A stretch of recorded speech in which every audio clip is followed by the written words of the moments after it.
ஏண்டி? ஐயோ பயந்தே போயிட்டேன். எப்ப வந்தீங்க?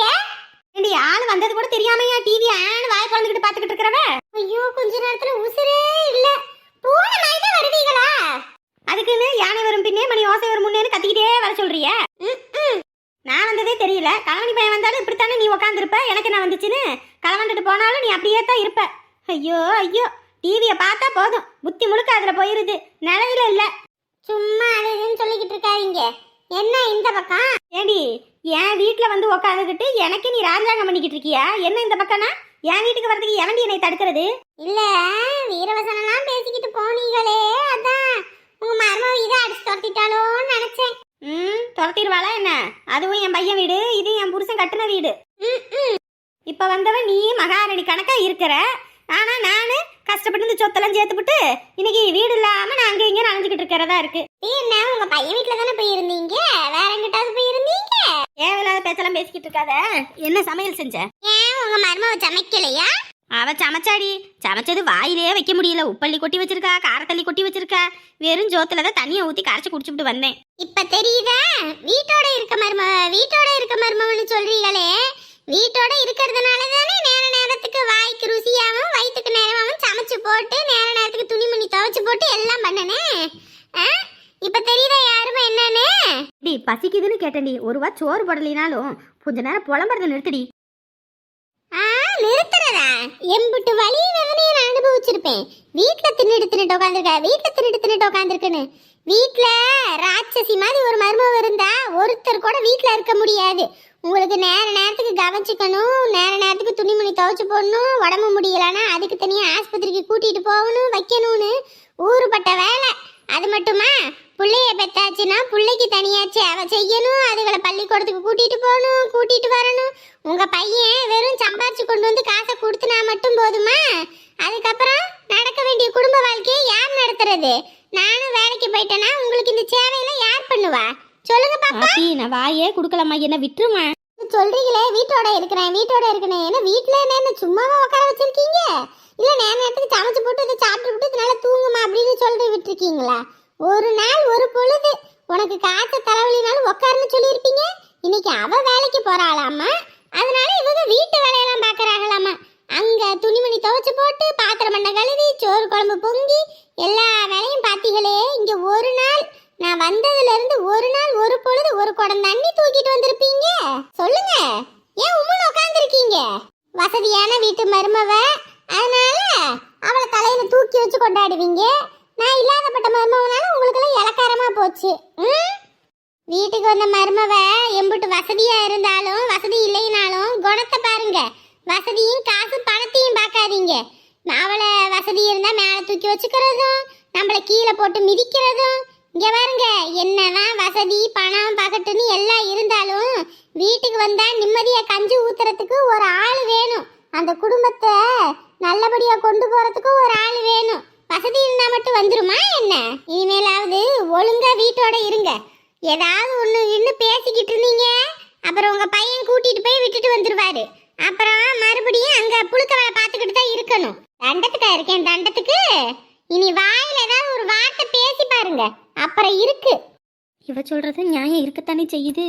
வீட்டோட இருக்க மருமவனா நம்ம இலக்காரமா தானே நினச்சிக்கிட்டு இருக்கோம். அவ இல்லைன்னா நம்ம 3 வேளை ஒழுங்காக சாப்பிட்ருப்போமா?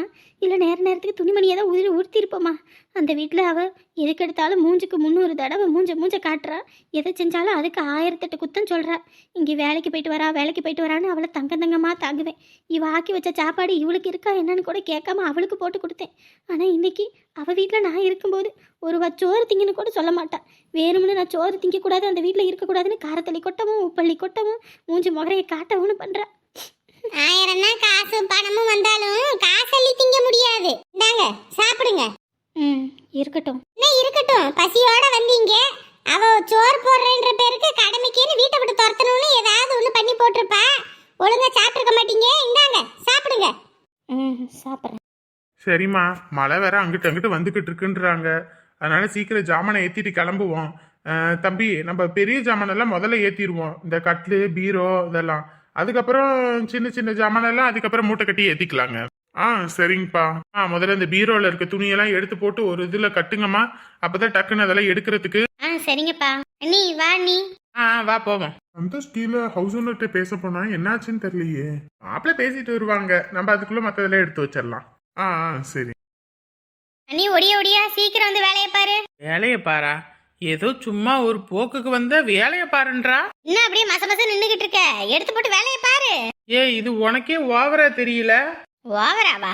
ஏடி நான் விருந்தாளிடி, விருந்தாளிய போய் அந்த வேலையை செய் இந்த வேலை செய்யின்னு சொல்லிட்டு இருக்க. நீ வந்தீன்னா ஏதோ கூட மாட ஒத்தாசப்படுன்னு உன்னை கூட்டிட்டு வந்தா விருந்தாளியாம்ல விருந்தாளி. ஒழுங்கு முறையே வேலையை பாரு. என்னது ஒழுங்க மரியாதையா வேலையை பார்க்கணுமா? என்னடி திமிரா? சீக்கிரம் வேலையை பாரு. பணமரம் மாதிரி எப்படி நெட்டுக்கிட்டு நின்னா மட்டும் பத்தாது, வளைஞ்சு நெளிஞ்சு குனிஞ்சு நிமிந்து வேலையை பார்க்கணும். இவளுக்கு ஒத்தாசைக்கு வந்தா இவளை நம்மள ஒரே இதா பண்ணிடுவா போல இருக்கே. வேலை அங்கிட்டு கிடைச்சிருச்சுங்க, அதனாலதான் போக வேண்டியதா போச்சு. இல்லைன்னா கூட பிரச்சனை இல்லை. அதெல்லாம் ஒரு பிரச்சனையும் இல்லைங்க. வேலை வேற பக்கம் கிடைச்சதுன்னா யாரும் என்ன பண்ண முடியும்? இப்போ நீங்க அட்வான்ஸ் அன்னைக்கு எவ்வளவு கொடுத்தீங்க? 30,000? 30,000ங்க. ஏங்க இந்த மாசத்து ஒரு மாசம் வாடகை கொடுக்கணும், 6,500 ரூபாய். அந்த அட்வான்ஸ் பணத்துல கழிச்சுக்கோங்க. சரிப்பா, 30,000த்துல 6,500 கழிச்சாச்சு. ஏங்க கரண்ட் பில்லு 1000 ரூபாய். கரண்ட் பில்லு 1000 ரூபாயா? ஏங்க நாங்க வீட்லயே இல்லங்க, அப்படி எப்படிங்க கரண்ட் பில் வரும்? அப்புறம் என்ன எங்க வீட்டு கரண்ட் பில்லையா உங்களுக்கு சொல்றோம்? உங்களுக்கு வந்ததுதான் வேணா பில் எடுத்துட்டு வந்து காட்டட்டுமா? ஏங்க இந்த மாசம் பிறந்ததுல இருந்தே நாங்க ஊர்ல தாங்க இருக்கோம். அப்படி இருக்கும்போது எப்படிங்க 1000 ரூபாய் வரும்? இத்தனை நாள் வரைக்கும் உங்களுக்கு 300 ரூபாய் 250 வந்தது, இப்ப மட்டும் எப்படி 1000 ரூபாய் வரும்? இங்க பாருங்கப்பா, எங்க கிட்ட இருந்து கேள்வி கேட்கற வேலையெல்லாம் வச்சுக்காதீங்க. 1000 ரூபானா 1000 ரூபாய் தான். சரிங்க, 1000 ரூபாய் எடுத்துக்கோங்க. அப்புறம் நீங்க பாட்டுக்கு புழங்கி போட்டு போயிட்டீங்க. இனி அடுத்தவங்க வர்றதுன்னா அந்த இதை அப்படியே விட முடியும்? பெயிண்ட் அடிக்கணும், அதனால ஊருப்பட்ட செலவு இருக்கு. பெயிண்ட் என்ன 1 ரூபா 2 ரூபாயா விற்கிது? 15,000 ரூபாவா செலவு பண்ணி அந்த ரூமுக்கெல்லாம் பெயிண்ட் அடிக்கணும். ஏங்க என்னங்க இப்படி பேசிட்டு இருக்கீங்க? அட்வான்ஸ் வந்தா மொத்தமே நீங்களே வச்சுக்குவீங்க போல இருக்குது. நாங்க அப்படி என்னத்த புழங்கிட்டோம்? நாங்க இருந்ததே என்ன 1 வருஷம் கூட இல்ல, 7-8 மாசம் தான் இருந்தோம். அதுக்கே உங்களுக்கு அவ்வளவு செலவாகுதா? பளிச்சுன்னு தான் இருக்குங்க. அடுத்தவங்க காசுக்கு ஆசைப்படணுன்ற எண்ணம் எங்களுக்கு கிடையவே கிடையாது. நாங்களாம் வந்து யாரோட காசுக்கு ஒரு துளி கூட ஆசைப்பட்டது கிடையாதுங்க. சும்மாலாம் வந்து இது பண்ண முடியும்? வேணா நீங்க பெயிண்ட் அடிச்சு கொடுத்துட்டு போங்க. என்னங்க இப்படி பேசிட்டு இருக்காங்க? நீங்களும் அமைதியாவே இருக்கீங்க. அல்ல அவசரத்துக்கு வீடு கொடுத்தோம்பா, இல்லன்னு சொல்லல. அதுக்குன்னு நீங்க பாட்டுக்கு புழங்கி போட்டு போயிருவீங்க. அடுத்தவங்க வராங்கன்னா அப்படியே குடி இருக்க மாட்டாங்கல்ல, பெயிண்ட் அடிச்சு கொடுங்கன்னு வாங்க. நாங்க எங்க சொந்த காசை போட்டுல அடிச்சு கொடுக்கணும். மொத்தத்தையும் இவனுங்க வாயில வலிச்சு நக்கணும்னு நினைச்சிட்டு இருக்கானுங்க. சரி, இப்ப முடிவா என்ன சொல்றீங்க? அதுக்கு ஒரு 6,500, இதுக்கு ஒரு 1000, அப்புறம் அது ஒரு 15,000 ரூபாய், மொத்தம் 22,500 ரூபாய். ஏங்க 22,500? மொத்தம் 30,000 சொல்லி எடுத்துக்க வேண்டியதானே? ஏன்னா இங்க நாங்க வண்டி பார்க் பண்ணோம், அப்புறம் தண்ணி செலவு அதெல்லாம் வந்திருக்கும்ல. என்னப்பா நக்கலா? அடுத்தவங்க காசு காசு பண்ணுன்ற என்ன எங்களுக்கு இல்லப்பா. இந்த மாதிரி வரவங்க கிட்ட காசு வாங்குனீங்கன்னு வச்சுக்கோங்க, இந்த பங்களா மட்டும் இல்ல, இன்னும் 10 பங்களா கூட கட்டலாம். என்னப்பா திமுறா? அப்புறம் என்னங்க, அம்மட்டு காசையும் வாங்கிட்டீங்கன்னா அப்புறம் நாங்க எப்படிங்க அடுத்த வீட்டுக்கு போயிட்டு வாடகை அட்வான்ஸ் கொடுக்க முடியும்? ஏதோ சொந்த வீடு வச்சிருந்தீங்களா இல்ல மாளிகை வச்சிருக்கீங்களா? ஏதோ இது போல 4 ரூம் வச்சுக்கிட்டு இன்னமும் 15,000 20,000 30,000 சொல்லிக்கிட்டு இருக்கீங்க. இங்க பாருப்பா, அவ்வளவுதான் தர முடியும். வேணும்னா வாங்கிக்க, இல்லையா எதுவும் பண்ண முடியாது. வேணா பெயிண்ட் அடிச்சு கொடு. நல்லா இருங்க. எனக்கு கொடுக்க வேண்டியது 7,500 கொடுப்பீங்களா இல்ல அதுவும் இல்லையா? அடுத்தவங்க காசுக்கு நாங்க ஆசைப்பட மாட்டோம்பா. அடுத்தவங்க காசுக்கு ஆசைப்பட மாட்டீங்க, ஆனா அடுத்தவங்க சொத்து மொத்தத்தையும் ஆட்டைய போட்டுருவீங்க. அப்பா நீங்க ரொம்ப நல்லா இருப்பீங்க. பாத்தீங்களாங்க, வீடு இல்லாம கஷ்டப்படும் போது வந்து கேக்குறானுங்க. பாவனு வீடு விட்டதுக்கு எப்படி பேசிட்டு போறான் பாத்தீங்களா? இவெல்லாம் எந்த வீட்லயும் போய் பழைக்க மாட்டான். நமக்கு எதுக்கு தேவையில்லாத பேச்சு? அவன் காசு 7,500 மூஞ்சில தூக்கி வீசு. பாத்திர மட்டத்தை எடுத்துட்டு கிளம்பட்டும். எங்க மேல போய் ரூம் எல்லாம் பாக்கணும், எதையோ உடச்சு கிடச்சு வச்சிருக்காங்களா என்னன்னு அதையும் பார்த்துட்டு அதுக்கும் காசை கழிச்சு விட்டு கொடுக்கணும். இம்புட்டு பேசுறவனுக்கு எதுக்கு அதுக்கெல்லாம் பாவம் முடியும் பார்க்கணும்? சரி சரி. முதல்ல இதெல்லாம் எடுத்துருவோம், அதுக்கப்புறமேட்டுக்கு அந்த சைட்ல இருக்க பொருள் எல்லாம் எடுத்துக்கலாம். மாப்பிள்ள முதல்ல இந்த சாமானை ஏத்திடலாங்களா? ஏத்தணுங்க மாமா. என்னாச்சு சந்தோஷ்? இல்ல வாடகை விட்டுருக்கானா இல்ல சொந்த வீடு எதுவும் கொடுத்தானா? சொத்து மொத்தத்தையும் எழுதி விட்டுருவான் போல இருக்குங்க. என்னங்க ஆச்சு?